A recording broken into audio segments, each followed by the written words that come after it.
Que medo de andar de avião, menino. Tem que ter medo de pegar um ônibus 5 horas da manhã pra ir trabalhar. Medo de uma carteira assinada, medo de correr atrás de ônibus de manhã cedo. É disso que tu tem que ter medo.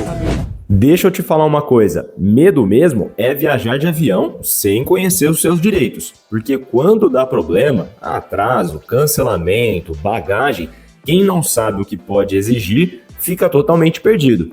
Conhecimento não tira o problema, mas muda completamente como você passa por ele. E quem não conhece os seus direitos acaba ficando na mão. E quer saber mais dicas como essa? Então já segue o André Baroni por aqui.